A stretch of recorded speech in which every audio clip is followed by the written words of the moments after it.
Qué dicha. Bienvenidos a esta enseñanza.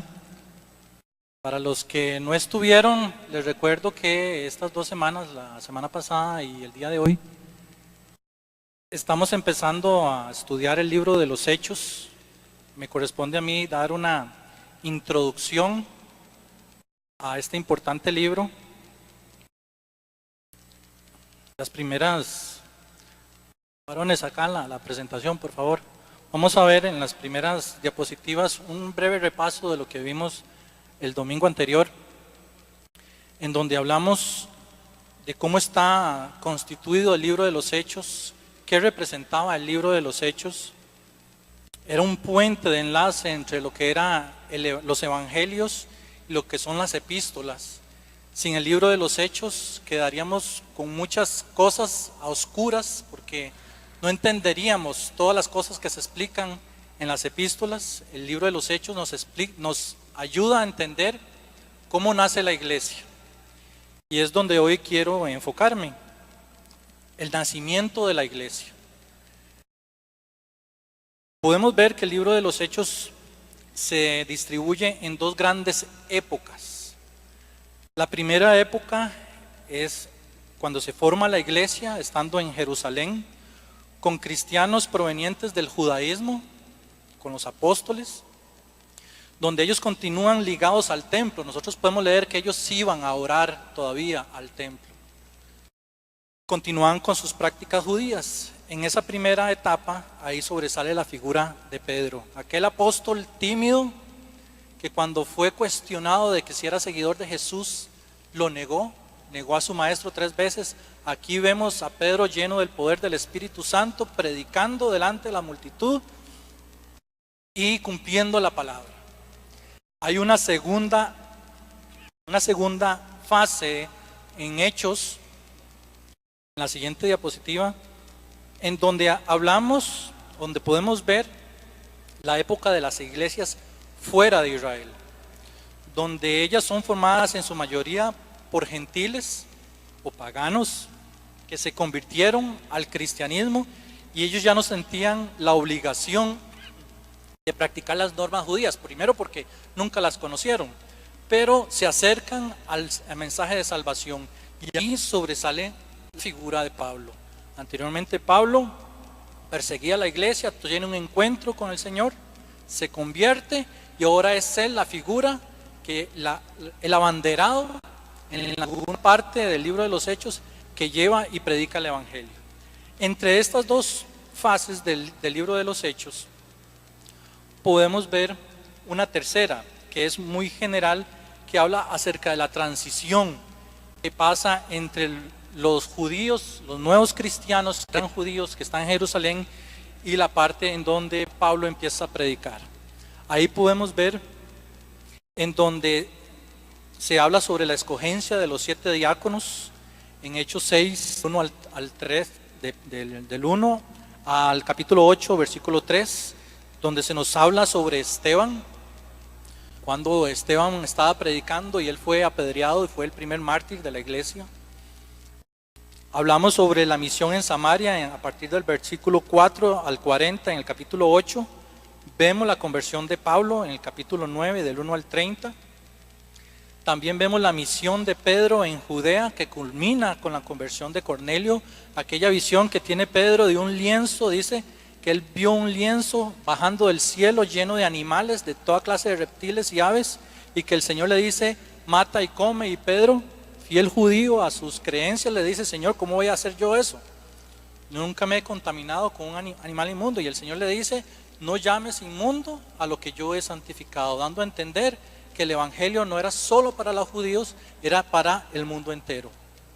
¿Okay? Vemos la fundación de la iglesia en Antioquía, donde vemos la narración de la actividad misionera que se desarrolla ahí, y también los relatos sobre el concilio en Jerusalén, donde están los apóstoles, donde se reúnen con Pablo y también con Bernabé, y en donde los envían en su primer viaje misionero. A partir del versículo 13 en adelante hasta el final de los Hechos, vemos todos los viajes misioneros. Esto lo vimos la semana pasada, es un breve repaso para ubicarnos un poquito mejor y no empezar así tan en frío. Vemos que hay una estructura. En el libro de los Hechos tenemos una estructura y es algo que también mencionamos la semana pasada. Y está basada en Hechos 1:8. La siguiente, varones. En Hechos 1:8 dice así: pero recibiréis poder cuando haya venido sobre vosotros el Espíritu Santo, y me seréis testigos en Jerusalén, en toda Judea, en Samaria y hasta lo último de la tierra. La estructura del libro de los Hechos está basada en la palabra que da Jesús a sus discípulos, en donde Él dice que una vez que van a recibir el poder del Espíritu Santo, la forma en cómo ellos van a predicar el Evangelio. Y el libro de los Hechos es una confirmación de esta palabra, en donde van a ser primero ser testigos en Jerusalén. Hay una persecución, entonces los cristianos tienen que huir y salen a Judea, después a Samaria y ahí hasta el último de la tierra, hasta el Imperio Romano, hasta que Pablo llega a Roma, y ahí termina el relato. Hay algo interesante en cuanto a la palabra testigo. Cuando el Señor aquí dice, me seréis testigos, la palabra en griego para testigo es martus, como decir Marta, solo que US al final, martus, no está ahí en la diapositiva, pero quería mencionárselos. Martus es testigo en griego, pero martus también se deriva de la palabra, de martus se deriva la palabra mártir. En otras palabras, el Señor literalmente está diciendo, me seréis mártires. ¿Qué es un mártir? Mártir es alguien que sufre penalidades a causa de sus convicciones, a causa de sus creencias, y vemos en el libro de los Hechos como muchos de los discípulos realmente fueron asesinados a causa del Evangelio. El Señor les está diciendo, ustedes me van a hacer mártires. E incluso podemos ver el día de hoy noticias en países lejanos en donde hay cristianos que son quemados, que son asesinados. Hoy día está pasando eso. O sea, el mártir todavía se está cumpliendo el día de hoy. Demos gracias al Señor que en nuestro país no hemos llegado a esos extremos. Tenemos la libertad de reunirnos en una casa tan grande y tan bella como esta que el Señor nos ha dado, hablar libremente del Evangelio, enseñar de la palabra de Dios. No hemos llegado a este extremo, pero el Señor sabía que muchos de sus hijos iban a pagar con su propia vida el precio de seguirle a Él. Hay una introducción que vemos en el primer capítulo de los Hechos, en donde se relata cómo nace la iglesia en Jerusalén. Lo vemos en Hechos 1:12 y del 5 al 42, donde nos relata la primera comunidad, cómo se forma la primera comunidad de cristianos. También nos habla acerca de la actividad apostólica de Pedro y Juan en el capítulo 3 al capítulo 5, y el testimonio y persecución de los apóstoles en el capítulo 5, versos 6 y 42. Y algo que me llama la atención acá, dicen que los apóstoles predicaban el Evangelio y que los sacerdotes los perseguían y que los metían a la cárcel, y que ellos se sentían gozosos de encontrarse dignos. Oiga la profundidad de esto, de encontrarse dignos de padecer persecución a causa del Evangelio. ¿Por qué? Porque ellos vieron al Señor morir en la cruz. Ellos querían imitar a Cristo. Y cuando ellos se veían perseguidos, cuando ellos se veían azotados, cuando ellos se veían encarcelados, ellos decían, estamos siendo igual que nuestro Señor, nos están persiguiendo por predicar el Evangelio, y se sentían con sumo gozo. ¿Qué diferencia ahora, que ahora nos da miedo inclusive? Y que no me digan nada que soy cristiano y que nadie sepa que soy cristiano, porque ¿qué van a decir de mí? Nos da miedo. Y aquí los discípulos más bien se sentían gozosos porque los perseguían.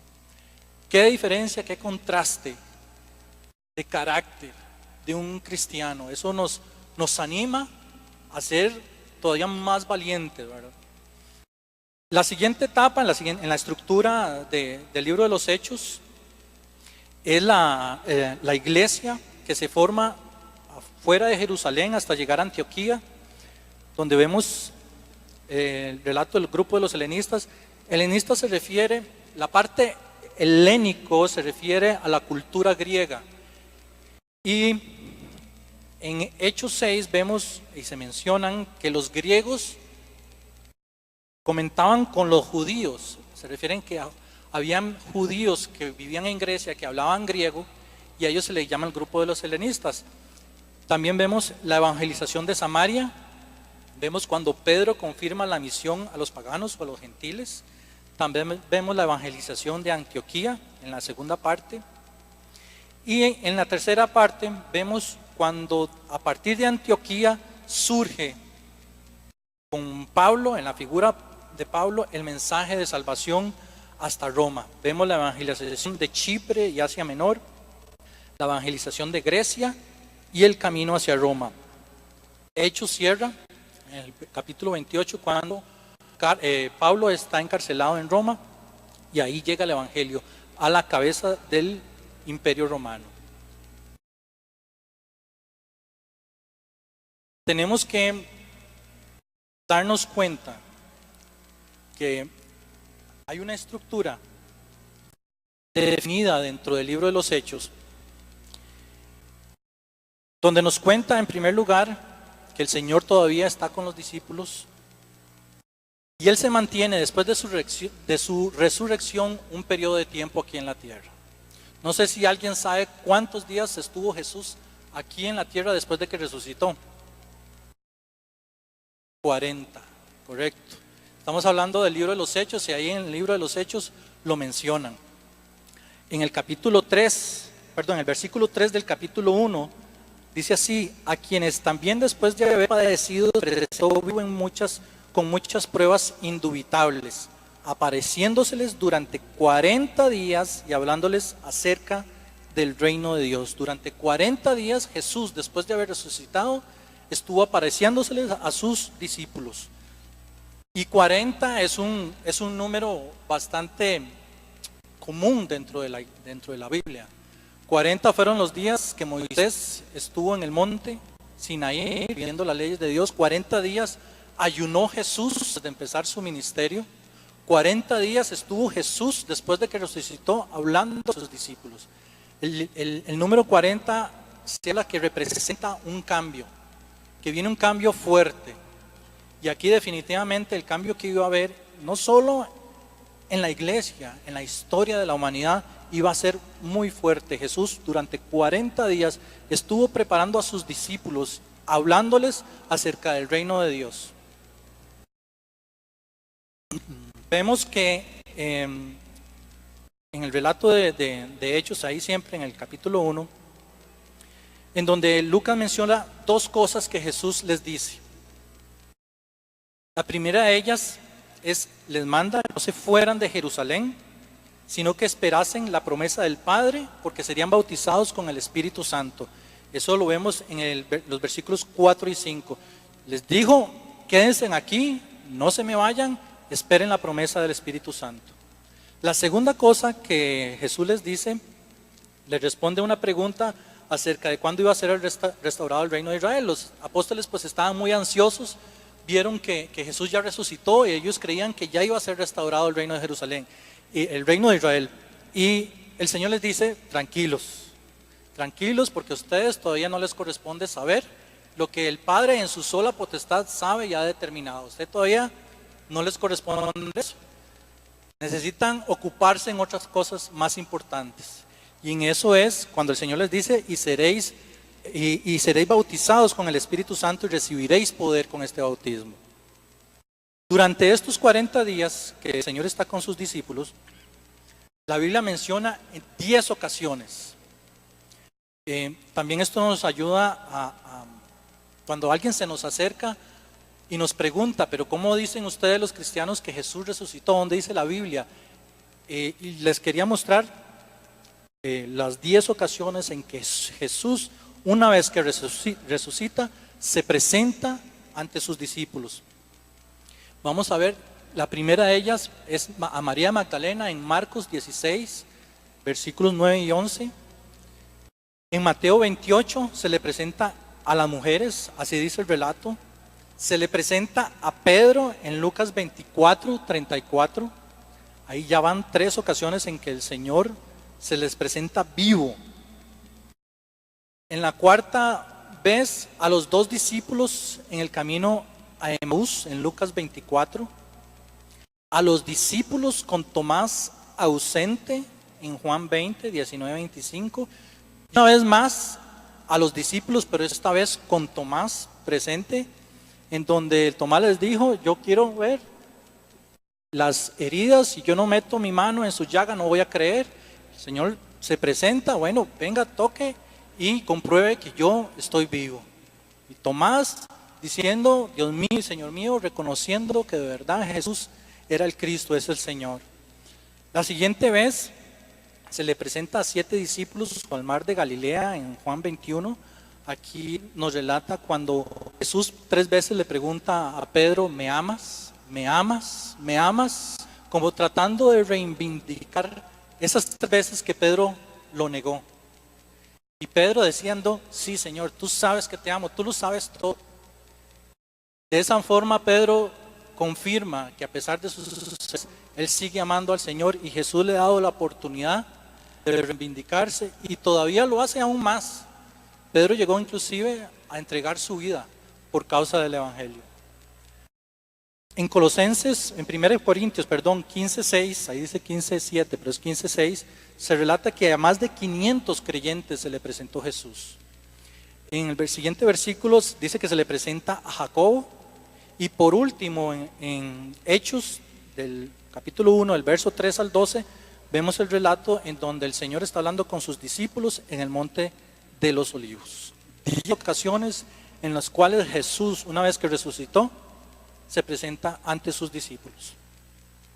Una vez que el Señor hace esto, no podemos dejar de lado algo muy importante que tal vez no se relata específicamente en el libro de los Hechos, pero sí está dentro de la historia, y es la gran comisión.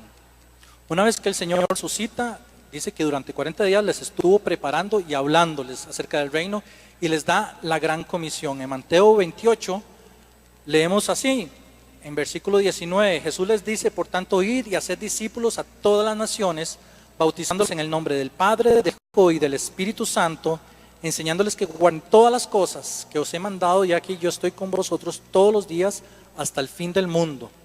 En Marcos 16, del 15 al 18, con otras palabras, pero que complementan este mismo mensaje, el Señor les dice: id por todo el mundo y predicar el evangelio a toda criatura. El que creyere y fuere bautizado será salvo, mas el que no creyere será condenado.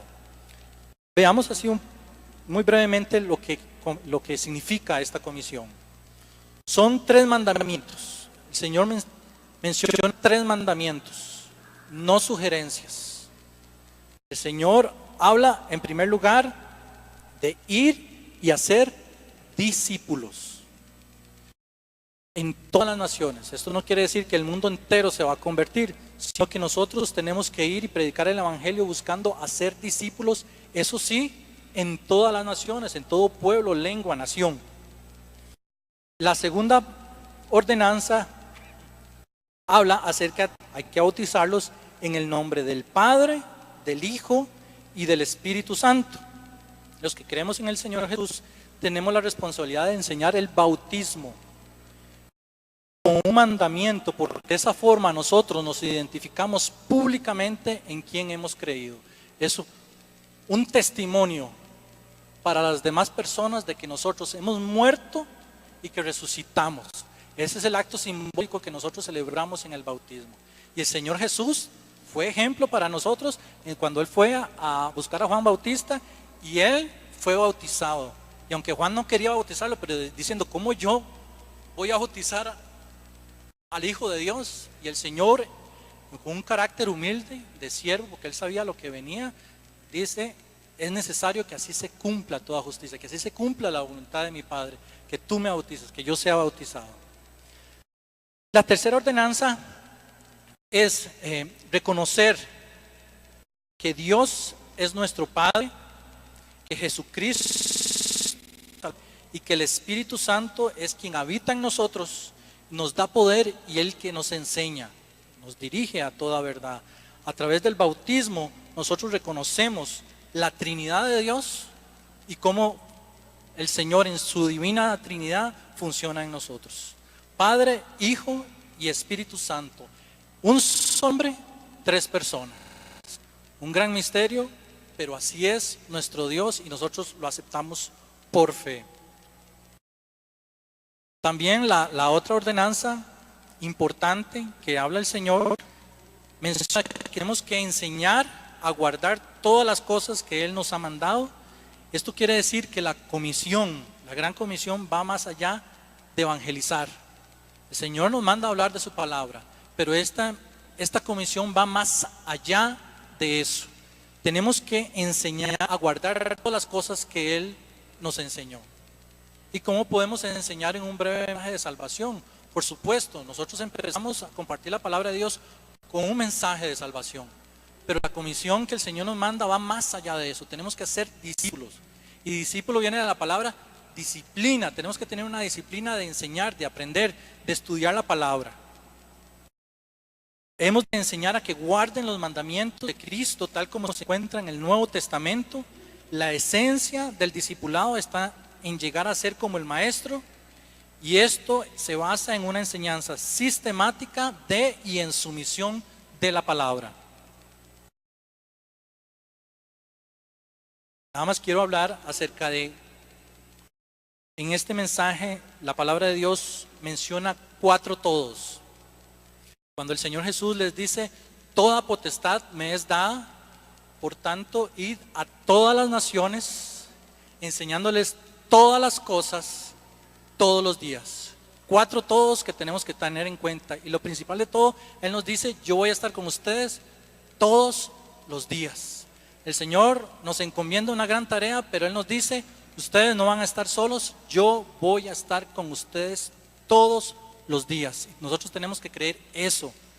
Si alguna vez usted se ha sentido, es que el Señor no está conmigo, es que me siento solo, eso es mentira, eso no está pegado a la palabra. El Señor dijo, yo voy a estar con ustedes todos los días. El Señor es fiel, Él cumple su palabra. Y aunque nosotros no lo sintamos, sepamos que el Señor siempre, siempre está con nosotros. Por supuesto, el Señor nos demanda andar en santidad, andar en rectitud, obedientes a su palabra. ¿Okay? Pero el Señor nos promete estar con nosotros todos los días. Luego de esto, vemos que la palabra nos habla acerca de la ascensión del Señor Jesús. Y quiero nada más dar una comparación en el momento en que el Señor asciende al cielo y en el momento en que Él va a volver. Si gusta, vamos a ver este cuadro así muy brevemente.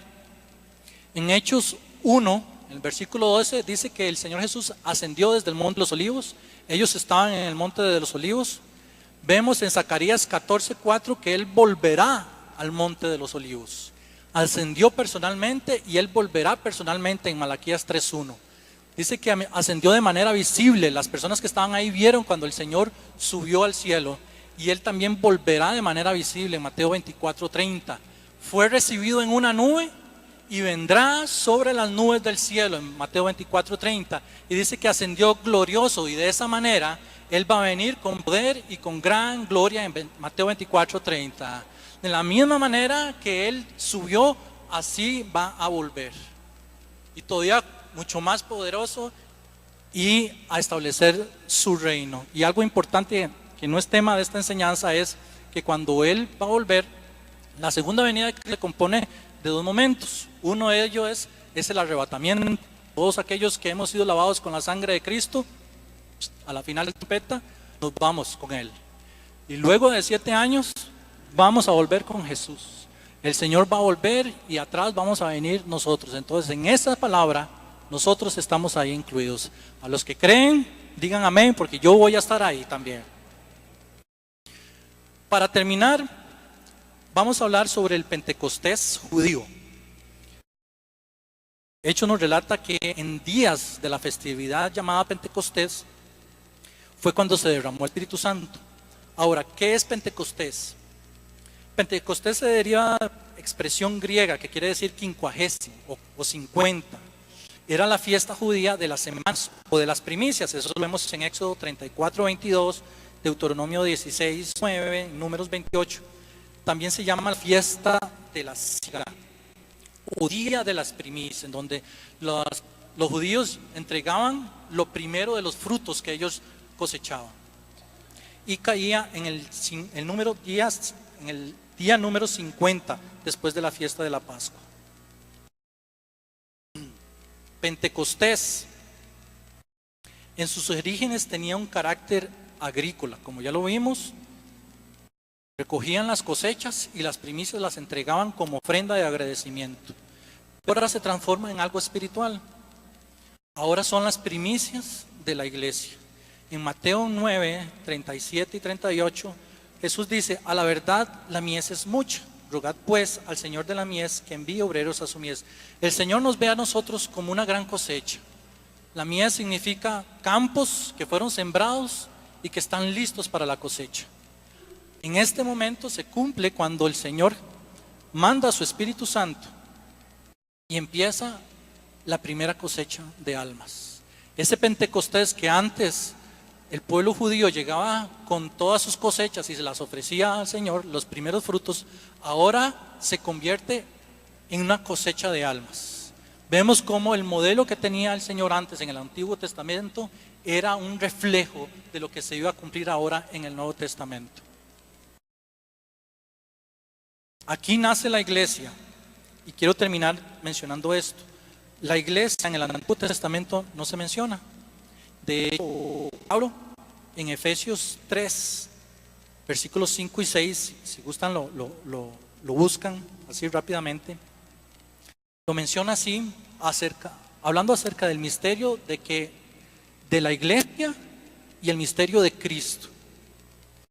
Dice así en Efesios 3, 5 y 6: misterio que en otras generaciones no se dio a conocer a los hijos de los hombres, como ahora es revelado a sus santos apóstoles y profetas por el Espíritu, que los gentiles son coherederos y miembros del mismo cuerpo y copartícipes de la promesa en Cristo Jesús por medio del Evangelio.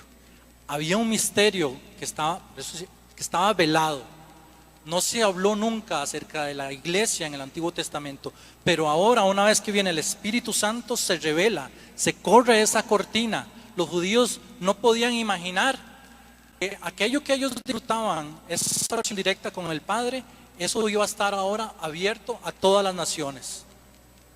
Ese misterio que menciona Pablo ahora se quita. Ya es como correr una cortina y ahora podemos ver claramente lo que el Señor tenía preparado para estos tiempos.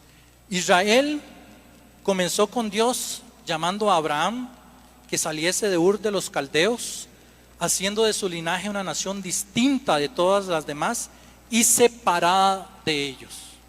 Ahora ya no es solo Israel, ahora es la iglesia. La iglesia ahora nace un cuerpo, un nuevo cuerpo en Cristo Jesús. Es una unión de creyentes de todos los orígenes, ya no solo de Israel, sino de todo pueblo, toda lengua, nación, un cuerpo moral y espiritualmente, pero eso sí, compartiendo una misma característica con Israel en su momento. Israel era una nación separada de todas las demás. Ahora somos un cuerpo de muchas naciones, pero igualmente separados de todos los demás. El Señor dice: el que quiera venir a mí tiene que negarse a sí mismo, tomar su cruz y seguirme. O sea, ¿cuántos estamos dispuestos en hacer eso? Bueno, creo que todos los que estamos aquí tenemos esa convicción de negarnos a nosotros mismos. Eso es lo que nos separa de todos los demás. La iglesia que nace en este momento en Hechos 1, vemos que ya no es un solo pueblo, ahora son muchos pueblos, pero la santidad siempre se mantiene. El Señor nos manda a andar en santidad, a buscarle a Él. Tenemos la promesa del Espíritu Santo y es a partir de ahí, en el capítulo 1 del versículo del libro de Hechos, en que nace la iglesia, en que el Señor cumple su palabra del Espíritu Santo, en que la iglesia es investida del poder de lo alto y empiezan a predicar. Y a partir de ahora, En las siguientes enseñanzas se van a desarrollar todos los relatos que vemos en los hechos y que nosotros hemos descrito actualmente en estas enseñanzas. Bueno, me venció el tiempo. Yo no sé si tienen alguna pregunta o consulta. Yo sé que es mucha información, pero si tienen alguna consulta, con todo gusto podemos verla. Y si no, pues muchas gracias y que el Señor los bendiga. Muchas gracias al hermano por esta enseñanza.